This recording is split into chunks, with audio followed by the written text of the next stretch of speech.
Okay, let's start our next lecture, concrete versus steel.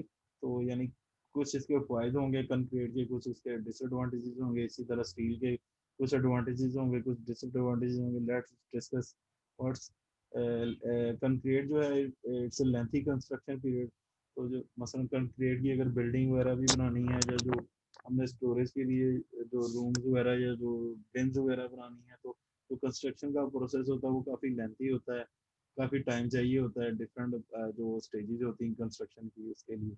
तो इसके मुकाबले में जो अगर एज कम्पेयर टू कंक्रीट अगर स्टील की बात की जाए, तो उसमें शॉर्टर कंस्ट्रक्शन पीरियड होता है। तो इतना ज़्यादा यानी टाइम रिक्वायर्ड नहीं है, यानी उसमें वो सीमेंट बजरी मिक्स हो और ईंटें वगैरह लगें और उसके प्रॉपरली उसे प्लस्तर वगैरह किया जाए, फिर फ्लोरिंग वगैरह जो जो फिनिशिंग वगैरह जो छतों की वो तो जो है स्टील की बनी हुई बिन्स वगैरह, तो उनका जो टाइम पीरियड यानी जो बनाने के लिए कंस्ट्रक्शन टाइम चाहिए वो कम होता है as compare to concrete. Next point is expensive. Concrete जो होता है वो बहुत, यानी कि अगर हम बात की जाए ओवरऑल, वो 3800 रुपीज पर टन के हिसाब से हमें यानी कि पड़ता है। तो यानी कि सीमेंट वगैरह बजरी ईंटों की प्राइसेस यानी अब काफ़ी यानी कॉस्टली है। ये तो यानी कि पुरानी कोई कॉस्ट कैलकुलेट की हुई है, लेकिन एनी हो आप लोगों को जस्ट आइडिया देने के लिए। तो जो एज कम्पेयर टू कंक्रीट जो स्टील की अगर बात की जाए तो इट इज़ चीपर। तो वो 3200 पर टन है। नेक्स्ट पॉइंट है हैवी इन वेट। तो यानी कि जो कंक्रीट की बनी हुई बिल्डिंग्स वगैरह होती हैं, तो उनका वेट डेफिनेटली हैवी होता है। तो एज कम्पेयर टू कंक्रीट जो स्टील की बनी होती है उनका वेट लो होता है। नेक्स्ट है कंक्रीट के लिए हैवी फाउंडेशन रिक्वायर्ड है, यानी उसकी जो बेस है वो यानी कि हैवी चाहिए, जिसपे यानी कि पूरा स्ट्रक्चर खड़ा हो। तो heavy foundation required in case of concrete. तो light foundation required in case of steel. तो स्टील के लिए कोई इतनी यानी हैवी फाउंडेशन नहीं चाहिए होती। तो नेक्स्ट पॉइंट है पोरस। यानी जो सीमेंटी मटेरियल होता है वो पोरस होता है, उसमें सुराख वगैरह बन जाते हैं with the passage of time. तो जो स्टील मटेरियल है ये इम्प्रिंजिबल है। इम्प्रिंजिबल मीन ये होता है कि यानी कि इसे नाकाबिले तस्खीर, यानी कहने के मतलब यानी इसमें कोई सुराख वगैरह या इस तरह की चीज़ें नहीं होती। पोरस जैसे ये कंक्रीट पोरस है, तो इम्प्रिंजिबल यानी नॉन पोरस आप इस सेंस में समझ लो। नेक्स्ट है हीट रेजिस्टेंट। जो कंक्रीट होता है वो हीट रेजिस्टेंट होता है, यानी कि इतनी ज़्यादा हीट अब्जॉर्ब नहीं होती है as compare to the steel. जो स्टील होता है वो ज़्यादा गर्म हो जाता है, हीट इज हीट प्रॉन। तो यानी वो ज़्यादा गर्म हो जाता है as compare to the concrete. And तो यानी कि मसलन जो दीवारें होती हैं फॉर एग्जाम्पल डबल ईंटों की बनी होती है, तो उसमें ये होता है कि इंटेंसिटी ऑफ लाइट जो है वो कम हो जाती है। जबकि जो स्टील है वो एक धात है, वो हीट को अब्जॉर्व करेगी, हीट स्ट्रॉन्ग होती है। तो इसलिए जो मॉइस्चर कंटेंट है, जो ग्रेन वगैरह उसमें स्टोर किए हुए हैं, तो हो सकता है उसका मॉइस्चर लेवल जो है वो कम हो जाए। नेक्स्ट है पॉइंट लॉन्गर स्टोरेज। तो कंक्रीट में यानी कि ये अगर जो है ऐसा लॉन्गर स्टोरेज जितनी देर मर्जी ऐसा पड़ा रहे कोई इशू नहीं है। तो इसमें जो यानी कि बल्क क्वांटिटी की बात हिसाब से यानी लॉन्गर स्टोरेज है। तो अगर यानी कि स्टील की बात की जाए तो इतनी यानी कि बल्क क्वांटिटी में नहीं है, तो शॉर्टर स्टोरेज होती है। नेक्स्ट है पॉइंट रिक्वायर लेस लैंड। तो जो कंक्रीट का बना हुआ है उसमें यानी कि जो लैंड है वो कम चाहिए। तो जो यानी स्टील का बना होता है उसमें जो लैंड है वो it is more required, suitable for task silos. तो जो साइलोज यानी जो बड़ी सी यानी कि जो स्टील के जो बने हुए थे वो साइलोज होते हैं। तो सूटेबल फॉर टाल साइलोस। तो अगर साइलोज वगैरह बनानी है, तो ये लंबी अगर बनानी है साइलोज, जैसे कि आप फिगर में देख लेते हैं, ये साइलोज है। ये जो बिल्डिंग वगैरह जो गोल गोल सी है, ये। तो यानी कि सूटेबल फॉर टॉल साइलोज के लिए यानी कि बेहतरीन है जो कंक्रीट है। तो जो स्टील की बनी होती है वो उसमें ये होता है कि जो साइलोज हैं वो स्मॉल साइज की होती है, stable and more resistance to high winds and seismic forces. तो ये जो कंक्रीट के बने होते हैं इसमें इस पे यानी हवा भी इतनी ज़्यादा असरअंदाज नहीं होती। हवा में अगर नमी हो वो भी इतनी ज़्यादा असरअंदाज नहीं होती, मॉइस्चर। तो उससे ये होता है फिर। और इसके अलावा सिस्मिक फोर्सेस, यानी कि जलजिला वगैरह आए कुदरती आफात, तो यानी वो भी उस पर अफेक्ट नहीं करते। Stable and more resistant towards high winds and seismic forces. तो जो स्टील है it is less resistance to high winds, तो ये कम रेजिस्टेंट है हाई विंड्स के अगेंस्ट। तो यानी कि डिफरेंट जो एनवायरमेंटल कंडीशंस है वो भी डेफिनेटली इफेक्ट करेंगे। इसके अलावा जो सिस्मिक फोर्सेस हैं वो तो फिर यानी कि जो जलजला आफात वगैरह जो कुदरती होती हैं उसके अगेंस्ट ये कम रेजिस्टेंट है। Does not need separate support tower for a conveyor. तो इसमें जो एक कन्वीनियर जो होता है, मतलब एक टावर होता है उसमें बेल्ट वगैरह उसके थ्रू यानी कि प्रॉपर जो अपलोडिंग या लोडिंग वगैरह की जाती है, तो उसके लिए इसके लिए कुछ स्पेसिफिक सपोर्टिंग टावर नहीं चाहिए होता, ये कन्वीनियर बेल्ट वगैरह नहीं चाहिए। तो जो स्टील का कंक्रीट है उसके लिए needs separate support tower for a conveyor. तो इसके लिए सेपरेट एक टावर चाहिए for conveyor. Next different factors which are affecting the cereal storage. तो जो सीरियल्स हैं उनकी स्टोरेज यानी कि डिफरेंट जो फैक्टर्स हैं वो असरअंदाज होते हैं उनकी स्टोरेज पे, स्टोरेज लेंथ पे, उनकी क्वालिटी पे। तो उसमें जो नंबर वन है वो है मॉइस्चर, नंबर टू है इंसेक्ट्स, नंबर थ्री है रोडेंट्स, नंबर फोर है चेंजेस ड्यूरिंग स्टोरेज। तो जो मॉइस्चर है वो इंसेक्ट, रोडेंट्स और चेंजेस ये सारी चीज़ें तकरीबन आप लोगों ने पढ़ी हुई। नंबर वन है moisture. Number one for safe storage. It is of the greatest importance in the safe storage of grain.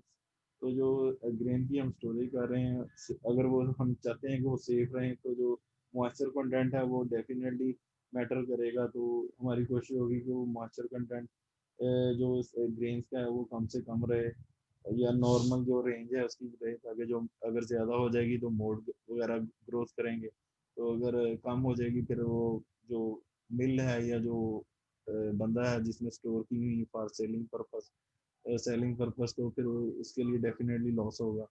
Certain species of fungi are the major causes of grain deterioration. तो different जो species हैं fungus की वो grow करती हैं, different जो species हैं fungus की वो ग्रो करती हैं ग्रेन्स पे। तो डिटेरिएशन होता है यानी उसकी ब्रेक डाउन या उसकी क्वालिटी लॉस, तो डिटेरिएट कर देते हैं ग्रेन्स को। तो इसके अलावा major factors which control the rate of fungal growth. तो कुछ फैक्टर्स ऐसे हैं जो कि यानी कि फंगल ग्रोथ की जो है प्रोसेस उसे यानी कंट्रोल करने के लिए है, हमें उसमें नंबर वन जो है वो मॉइस्चर है, विच इज़ वेरी इंपॉर्टेंट।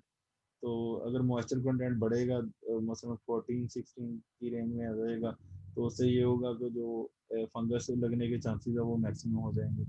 इसके अलावा टाइम है, मसलन टाइम पड़ा यानी कि जितनी ज़्यादा पुरानी होती रहेगी उतना भी ये वो ससेप्टिबल है कि वो उस पर फंगस वगैरह या डिफरेंट जो इंसेक्ट वगैरह है वो उसे डैमेज कर दें, डिटेरिएट कर दें उसकी क्वालिटी को, इन्फेस्टेड कर दें उनकी क्वालिटी को। तो ये डिफरेंट जो है सिनोनिम्स हैं यानी कि इसके अलावा जो है टेम्परेचर, तो टेम्परेचर भी मैटर करता है, यानी अगर टेम्परेचर कम होगा तो उससे ये होगा ह्यूमिडिटी बढ़ेगी या मॉइस्चर कंटेंट जो है वो यानी मेंटेन रहेगा। अगर टेम्परेचर नॉर्मल है तो उससे ये होगा जो मॉइस्चर कंटेंट है वो भी एक नैरो लिमिट रेंज में रहेगा। नेक्स्ट है fungal growth begins at about 14% moisture. तो जो फंगल ग्रोथ है वो 14% जो मॉइस्चर है उस पर, यानी कि अगर 14% मॉइस्चर अगर हो जाए जो ग्रेन्स हैं तो जो फंगल ग्रोथ है वो स्टार्ट हो जाती है। Between about 14 and 20% small addition to moisture level. तो अगर 14 से 20% जो एक रेंज है तो उसमें क्या चीज़ें हैं, increase the rate of fungal growth. तो जो फंगल ग्रोथ का रेट है वो बढ़ जाता है यानी 14 से 20, यानी कि अगर फ्लक्चुएट करें in small addition to moisture level. Changes the number and types of species. तो डिफरेंट टाइप्स की जो स्पीशीज हैं या जो नंबर है उनका जो ग्रोथ है फंगल ग्रोथ या जो फंगस की स्पीशीज हैं वो डिफरेंट हो सकती हैं। Mass of grain in a bin looks deceptively uniform, but moisture content is not uniform throughout the bin.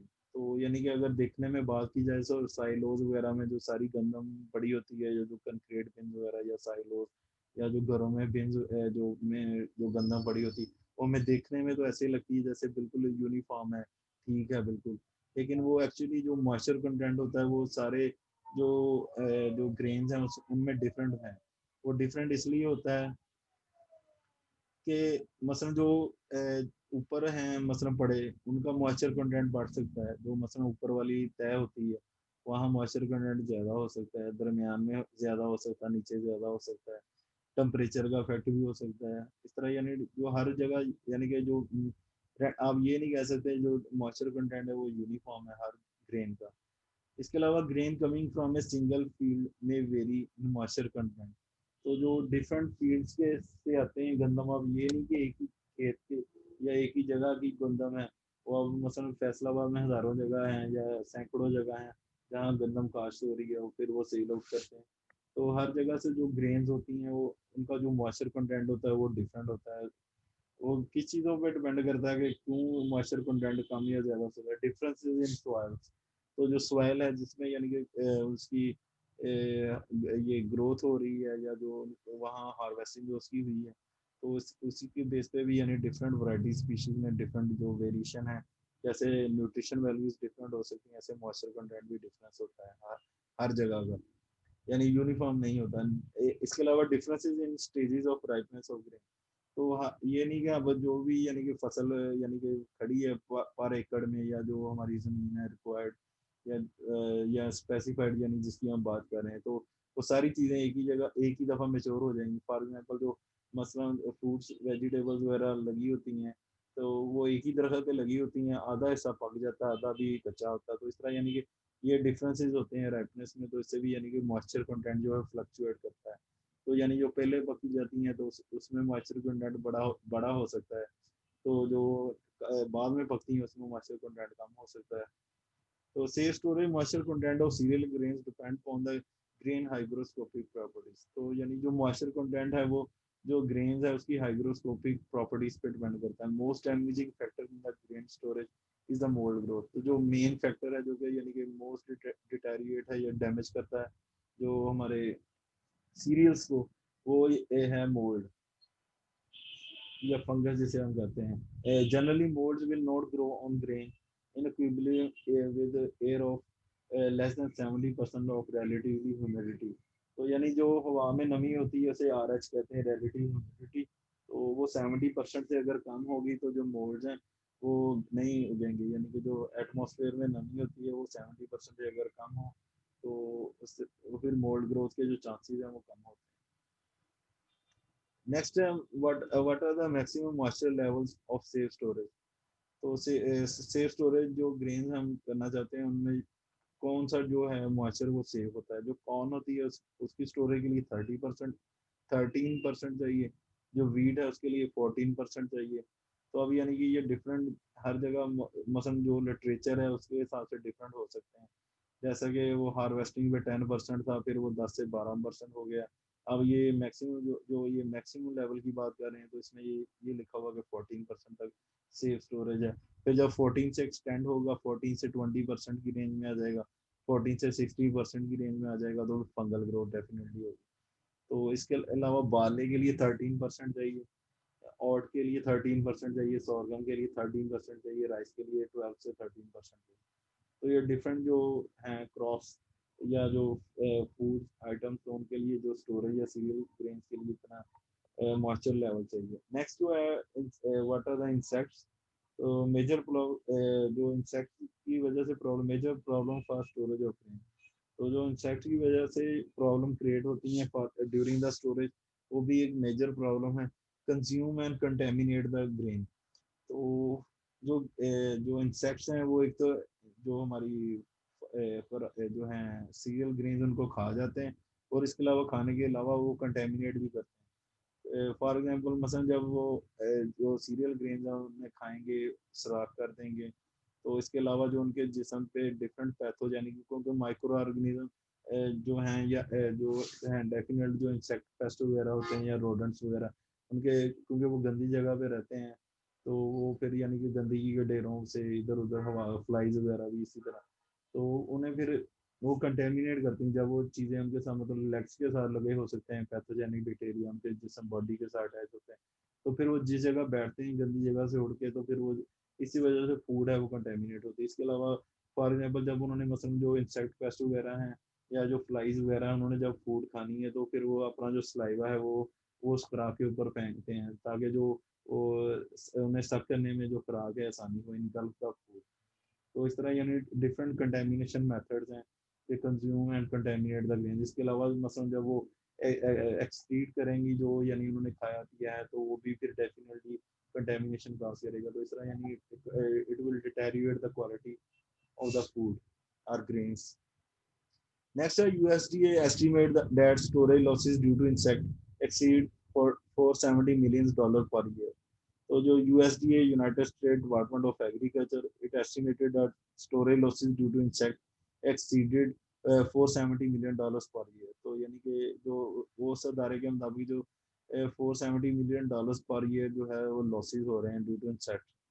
Insects that live on grain are two types. तो जो इंसेक्ट्स हैं वो दो किस्म के होते हैं जो कि यानी कि ग्रेन्स पे अपनी जिंदगी या उनकी जिंदगी का दारोमदार जिन पे होता है, live on the grain. Number one, live inside the grain.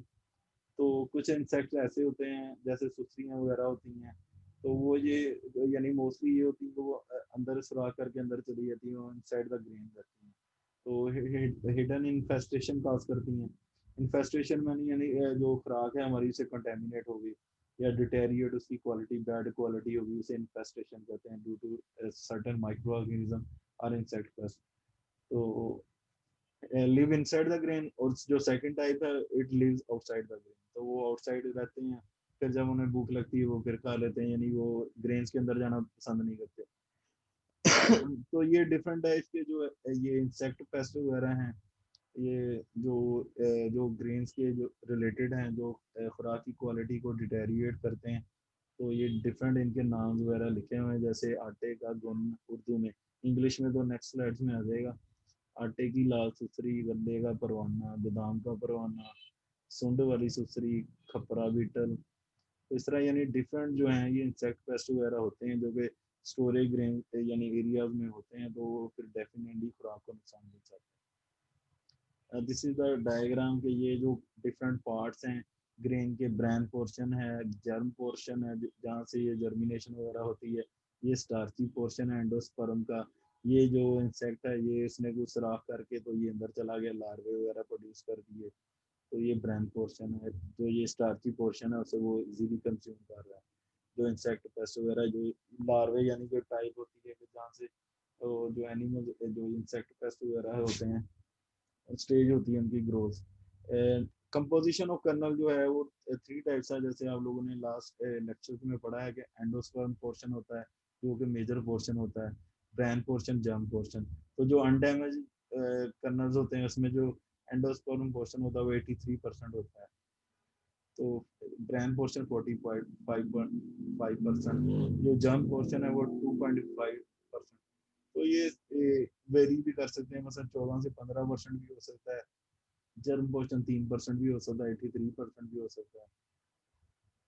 तो जब यानी कि जो इंसेक्ट वगैरह जो पेस्ट वगैरह डैमेज कर्नल को करते हैं तो फिर इनकी रेशो पे क्या रह जाती है, तो जो एंडोस्पर्म पोर्शन है वो 76.5% रह जाता है, जबकि ब्रैन पोर्शन जो है वो बढ़ जाता है, फिर वो 20% हो जाता है, जर्म पोर्शन है वो भी 3.5% हो जाता है, क्योंकि जो एंडोस्पर्म पोर्शन है ये कंज्यूम कर लिया। तो ये इसकी डिटेल में ये थोड़ा लिखा हुआ है, the larva utilize the inner portion of the endosperm which is low in ash content. तो जो लार्वाज होते हैं जो यानी कि बोर करके अंदर सुराख बना के चले गए, तो उन्होंने जो एंडोस्पर्मी पोर्शन है, जो आटे वाला पोर्शन है कार्बोहाइड्रेट्स वाला, तो वो उन्होंने कंज्यूम करना है। क्यों कंज्यूम करना है? बिकॉज वो लो इन ऐश है, जबकि bran and ash content will increase in the whole wheat flour made from insect damage grain. तो जब यानी कि हम उसकी प्रोसेसिंग करेंगे, जो डैमेज ग्रेन्स हैं वो यूटिलाइज करेंगे, या जो मसलन अब 100% जो है वो हम ग्रेन्स इन्फेस्टेड तो नहीं, इन्फेस्टेड फ्री तो नहीं हो सकते, कुछ ना कुछ जो क्वालिटी डिफेक्ट्स हैं वो रह जाते हैं। तो जो ब्रैन एंड एश पोर्शन जो है वो अगर मसलन डैमेज ग्रेन हम यूज करेंगे फॉर मिलिंग, तो फ्लोर में जो ब्रैन और एश पोर्शन है वो एश पोर्शन जो है वो बढ़ जाएगा। Higher ash content in flour causes the bread products to be tough and less palatable. तो जो एश कंटेंट होता है वो यानी कि जो आटा वगैरह है चपाती का, तो वो ठीक है, यानी कि सुपीरियर क्वालिटी का जो ब्रांड पोर्शन भी हो, ऐश पोर्शन भी हो। लेकिन जब ऐश पोर्शन हद से बढ़ जाएगा तो जो ब्रेड प्रोडक्ट्स वगैरह जो डिफरेंट बनाएंगे तो वो टफ होंगी, हार्ड होंगी। और इसके अलावा जो लेस पालाटेबल, यानी कि उसका जो टेस्ट है वो इतना गुड नहीं होगा, बैड टेस्ट होगा, लेस पालाटेबल। तो जो with one third of endosperm removed, तो जो डैमेज पोर्शन है उसमें वन थर्ड एंडोस्पर्म जो है वो रिमूव हो जाता है। यानी जो जो स्टार्ची कंटेंट है वो इतना, यानी इस हद तक, यानी कि उस पर ग्रो करते हैं या खाते हैं। Species responsible for hidden damage, तो ये डिफरेंट कुछ स्पीशीज के नाम है जो लास्ट में जो हमने जो डिफरेंट डायग्राम में डिफरेंट इंसेक्ट के देखे, तो उनके ये डिफरेंट नाम वगैरह हैं।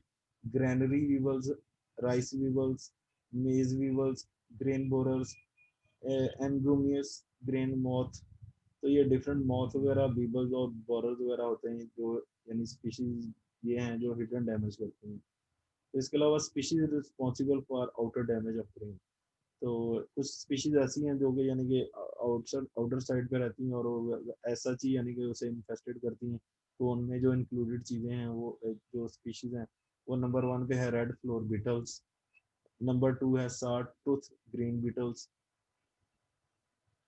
नंबर थ्री है कैडल्स, नंबर फोर है खपरा बीटल्स, नंबर फाइव है इंडियन मीन मॉस।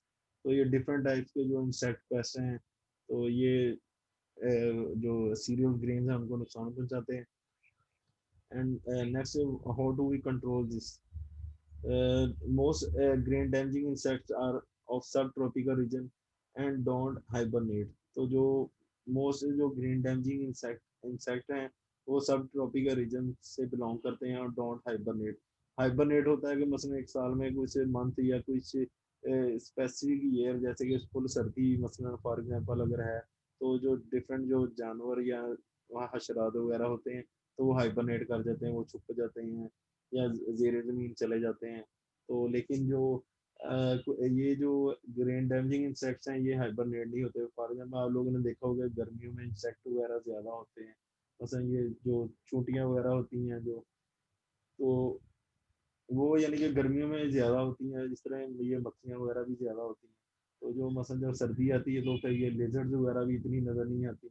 ये जो इंसेक्ट्स वगैरह जो डिफरेंट टाइप्स के होते हैं, जो ये किचन वगैरह में भी, यानी कि जो लाल बेग्स वगैरह, तो इस तरह यानी डिफरेंट चीज़ें जो हैं इंसेक्ट्स वगैरह वो हाइबरनेट कर देते हैं। लेकिन जो ग्रीन डैमेजिंग इंसेक्ट है वो बहुत डीप है, वो हाइबरनेट नहीं करते, वो मज़े से अपनी खुराक खाते हैं। डैमेज कैन की be control by low temperature less than 10 degree Celsius. तो जो डैमेज है उसे यानी कि कंट्रोल किया, मुकम्मल कंट्रोल तो नहीं किया जा सकता, लेकिन ये है कि कुछ हद तक उसे कंट्रोल किया जा सकता है अगर हम टेम्परेचर जो है वो 10 डिग्री सेल्सियस से कम रखें। Moisture is another important factor in controlling grain infestation.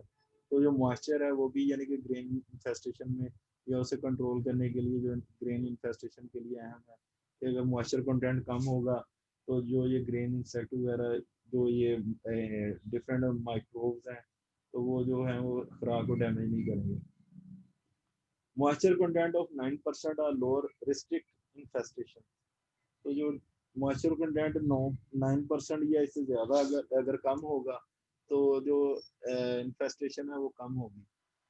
Next are rodents, next to human, rats and mice are the most damaging animals.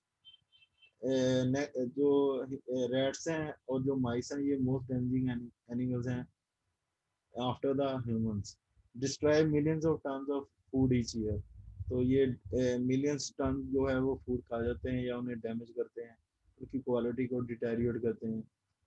तो कंट्रोल इनका क्या है? Killing of rodents whether by baits और traps is effectively only over short time spans. Control is rodent proofing of buildings and good sanitation.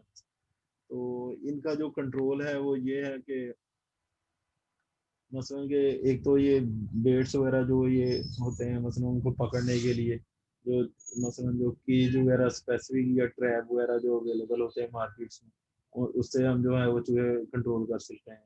इसके अलावा भी यानी कि और भी डिवाइसेस होती हैं, एक लाइट स्पेसिफिक साउंड क्रिएट वाली जो एक डिवाइस भी अवेलेबल है मार्केट में। तो उससे ये होता है कि जो जो इंसेक्ट है वो फॉग से डर जाता है, स्कैर हो जाता है। इसके अलावा भी यानी कि एक और हिट ट्रायल मेथड ये है कि आप जो स्पेसिफिक एरियाज हैं जिधर से यानी कि रोडेंट्स वगैरह जिस एरिया में घूम रहे हैं, तो आप वो ग्लू वगैरह यूज करके किसी चीज पे, मसलन लकड़ी के जो एक यानी कि टुकड़े पे या इसी तरह कोई प्लास्टिक की चीज पे, तो वो जमीन पे रखते हैं ग्लू उस टुकड़े के ऊपर लगा के, तो उससे ये होगा कि जो जानवर है वो उसके साथ चिपक जाएगा।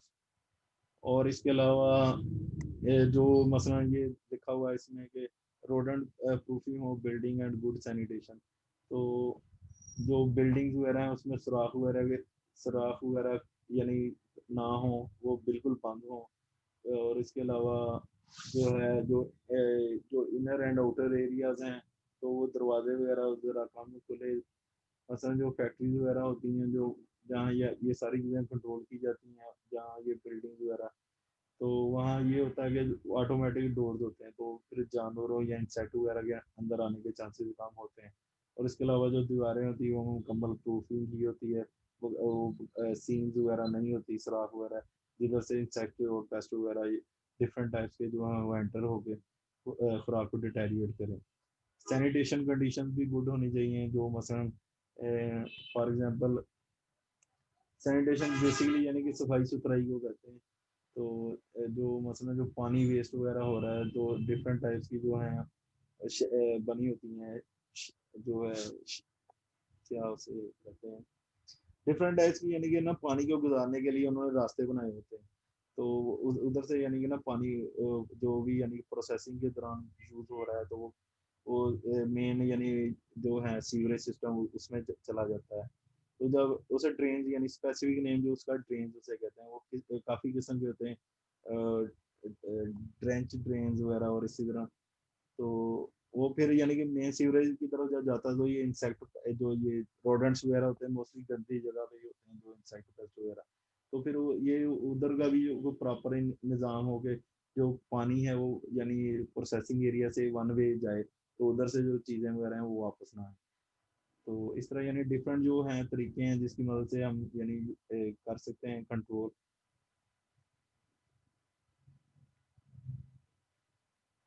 ओके, अगर किसी बच्चे का कोई क्वेश्चन है तो वो पूछ सकता है, ये जो नेक्स्ट है ये इंशाल्लाह हम नेक्स्ट वीक पढ़ेंगे। किसी बच्चे का कोई क्वेश्चन है तो वो पूछ सकता है।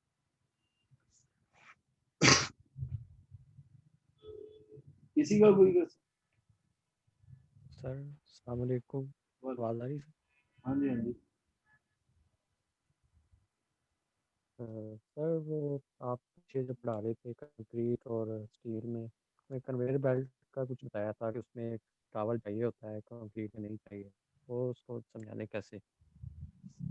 कन्वीनियर बेल्ट यानी कि मसलन बेल्ट टाइप यानी मशीन वगैरह इक्विपमेंट वगैरह मसलन प्रोसेसिंग एरिया में ना, मसलन एक जगह से दूसरी जगह ले जाने के लिए कन्वेयर बेल्ट यूज होती है, अब मैनुअली बंदा नहीं लेके जाता। तो बेल्ट्स में होता है यानी कि जैसे आप लोगों ने ये कमर्शियल वगैरह में या मूवी वगैरह में देखी होगी, तो जो चीज़ आ रही है वो ऑटोमेटिकली हर चीज़ कन्वीनियर बेल्ट के थ्रू आ रही है। मतलब पैक होके आ रही है, नेक्स्ट उसे पकड़ के नेक्स्ट उन्होंने आगे वाले बेल्ट पे रख देना। तो कन्वेयर बेल्ट होते हैं यानी अप एंड लिफ्ट के लिए, लिफ्ट लिफ्ट की सेंस में आप लोग समझो। बस, कोई और क्वेश्चन? और स्टोरेज में जो फिजिकल वेरिफिकेशन वो किस हवाले से कहते हैं?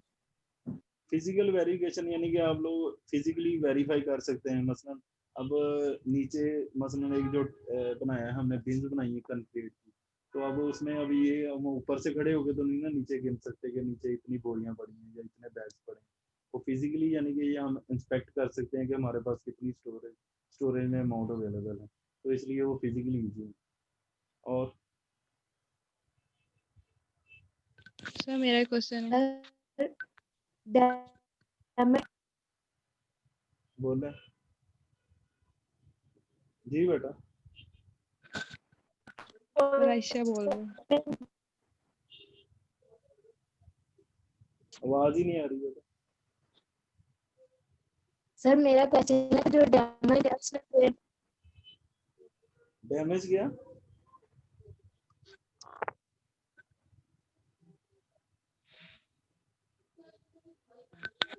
Kindly repeat your question. Sir I think उसका नेट का इशू है। अच्छा आप बोलें क्या कह रही थी? सर मेरा क्वेश्चन है कि सर आपने थोड़ी देर पहले बताया था कि जो जो डैमेज अच्छा पोर्शन आप चुप कर है जाए। उसमें ब्रेन पोर्शन जो है वो क्यों बढ़ता है?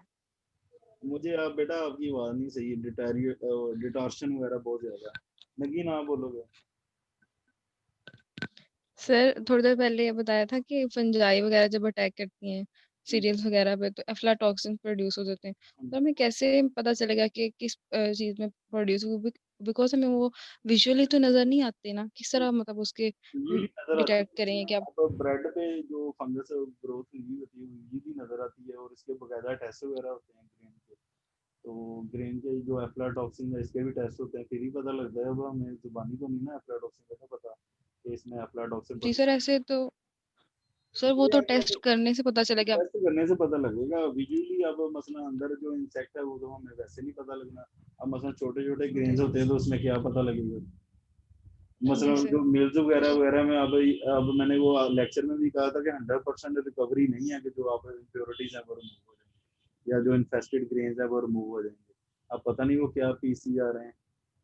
अब इसी तरह ये ब्रेड्स पे लिखा होता है कि मसलन वो फोर्टिफाइड किया हुआ white जो डॉन ब्रेड है ना उसका रैपर देखें, उस पर आयरन लिखा होता है और विटामिन डी लिखा होता है। पता नहीं उसने डाले है कि नहीं, वो तो अब टेस्ट करेंगे तो वेरीफाई होगा। जी सर।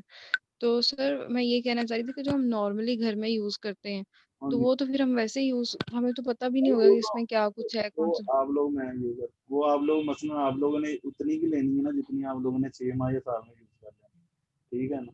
तो जी सर। वो मसलन आप वो ये होता है कि आप लोगों ने प्रॉपरली निकाल रहे हैं उसे। फिर उसे यानी कि ये होता है धूप में प्रॉपरली मसलन वॉश करके उसे प्रॉपर धूप में खुश करके ड्राई करके रख। तो उससे ये होता है वो जो कंटेमिनेशन के चांसेस है वो कम होते हैं। फिर ये होता है कि हम बारिश वगैरह में नहीं पड़ी रहती जो मसलन बिन्स वगैरह घर में होती हैं, तो वो कवर जी सर। होती हैं या ऊपर प्रॉपर उसे कवरिंग की होती है। तो जब यानी स्टोरेज कंडीशन यानी जो ह्यूमिडिटी है वो बढ़ती है फिर ये प्रॉब्लम आती है। ऐसा जी।